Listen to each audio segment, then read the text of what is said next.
The last day of September went out spectacularly for some areas of Newfoundland, specifically those areas that were seeing some late afternoon / evening showers. Check out this photo from Little Bay. This was taken by Pam Matthews. Pam, thank you very much for sharing that. Wonderful photo there of the rainbow, and the showers were happening at a time when the sun was setting, which makes for some excellent rainbow spotting. And as we can see there, the rainbow went well up into the sky. And I got several pictures like this as well. So thanks to all the folks that sent them in via social media and also the Sheer Weather app. You can get that in the Apple App Store and the Google Play Store. Now, we're still seeing some showers out there this evening as of 7:05 as I'm recording this, and we'll get to the radar in just a second. But first, I'd like to take a moment to thank tonight's forecast sponsor, the St. John's International Women's Film Festival, happening from October 21st through the 25th. Back to the radar, we can see there are some very heavy showers as of just after 7 o'clock working across the Avalon Peninsula from near St. John's and Torbay all the way back to Placentia and just to the east of Marystown, and a few more down across the southeast Avalon as well, just north of Trepassey. Now, these showers are moving kind of quickly, and they're also producing some fairly heavy precipitation rates. Now again, just after 7 o'clock, we have this heavy shower working from near St. John's through Torbay, back across Bell Island, and further back to the west towards Bay Roberts and the Port of Grave area, and that line extends all the way down to almost the Whitburn area.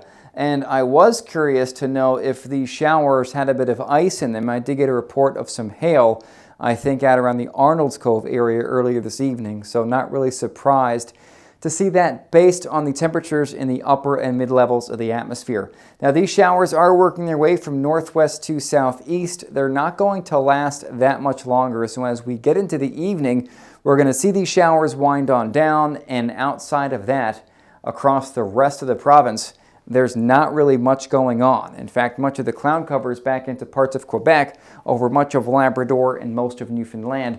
We are going to see clear skies this evening, and that will tie into some cool temperatures that we're already seeing out there. 11 degrees in Goose Bay, 7 degrees in Gander as of 7:08. We look up into Labrador, it's 11 degrees in Goose Bay, but 4 degrees in Churchill Falls. So a lot of us are already cold, and it's only going to get colder as the overnight progresses, especially because winds mainly across the island are going to become quite a bit lighter overnight. So we have the cool temperatures, the clear skies, and the slacking wind speeds, and that will set us up for a potential frost for many areas of the island and really the province overnight. In Labrador, Goose Bay falls to 0, 2 degrees in Makkovik, 1 Churchill Falls, 0 in Lab City overnight. And across the island, look at Buckens, -1, Grand Falls, Windsor 1, Fogo falls to 6. A closer look across the island will show Gander falling to 3 degrees, 6 degrees, a few showers in Lumsden, 5 degrees, early showers in St. John's. But looking to Central, -1 in Buckens overnight, 1 degree in Grand Falls, Windsor. Corner Brook falls to 3. I'd reckon Deer Lake is going to be near or below the freezing mark as well tonight. And we take a look at the frost chances for Central overnight, and the best chance of that frost looks like it's going to be between 6 and 7 a.m., where we're potentially getting almost toward light freeze territory. So something to keep in mind. I know we're kind of ending the growing season, but to keep in mind that the frost chances are there as we go into this evening across a good bit of the island, although no frost advisories are in place. Now for tomorrow, we get a nice rebound in those temperatures. Relatively speaking, we're looking at like 8 to 12 degrees across most of the island tomorrow. The warmest readings are going to be along the south coast, where generally when we have these northerly flow days, it's the warmest and the sunniest there, and tomorrow is going to be no exception to that rule. Into Labrador tomorrow, looking at 6 degrees in Hopedale, 9 degrees in Goose Bay. Lots of sunshine, although some areas in the west and some areas of the east will see a little bit of that cloud cover, but no major weather is in the forecast for Labrador as we go into the day tomorrow. Now tomorrow, even though we are talking about mostly sunny skies, across parts of central and eastern Newfoundland, there's like a 30 to 35% chance of showers, and we will see those really developing for parts of central as we go into midday, just east of St. Anthony, but as we get up towards just north of Grand Falls, Windsor, up towards like the leading Tickles area, and then back towards like Cape Friels, and then potentially around the Bay de Verde Peninsula by midday, we're seeing some showers, and those showers become a little bit more widespread during the second half of the day tomorrow. But that's all we're looking at. It's just showers in that kind of northerly flow, which is typical for this time of year when we have northerly flow, and typical in the winter. In the winter, though, we'd be seeing flurries, not scattered showers. Now, we're looking at this area of high pressure over Quebec. That's going to keep the weather across much of the province, and really Atlantic Canada as a whole very quiet over the next few days. That's not necessarily a bad thing, because we have two hurricanes down to the south we're going to talk about here in just a minute. But overall, the weather is very quiet across the region over the next few days. I could use a bit of active weather, which would mean some rain. I think a lot of you would certainly kind of be in the same boat as I am. Now, we're looking at this cold pool of air over the region, and that is settled in nicely. That's going to bring us the cool temperatures tonight, the cool temperatures tomorrow and Thursday. But notice once we get into Thursday, we start to see the yellows showing up on the map well west of the province. That's warmer air, and that warmer air is going to make itself known as we move into the kind of second part of the week. As the jet stream, this dip in the jet slides east, and we get into this jet stream ridging, which is indicative of a warming atmosphere, and that's what we're going to see. So here's your 7-day trend for St. John's.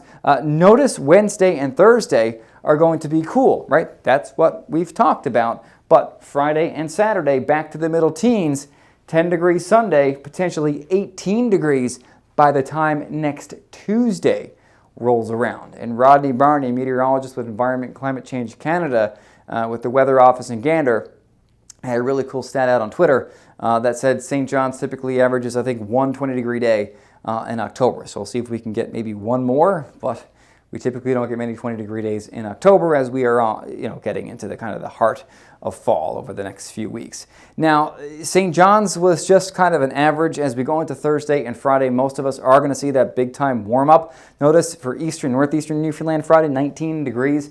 The weekend may kind of be a carbon copy of that. And then we look back towards central, western, southwestern Newfoundland, northern peninsula. All of us see a warming trend as we kind of close into the second half of the week. And same thing for Labrador. Cool start to the week, lows near zero. And while those lows may stay cold, we're looking at temperatures over the next, as we close out the work week, rising back to the middle and potentially upper teens, which is significantly above normal. Now, back to the tropics. This is Hurricane Humberto, was once a Category 5, now a Category 1 with winds of 130 gusting 160. And the cool thing is, when we start to see some wind shear and pinching on tropical systems, which we're seeing with Humberto, sometimes it starts to tilt the storms in the atmosphere, almost like on a slant.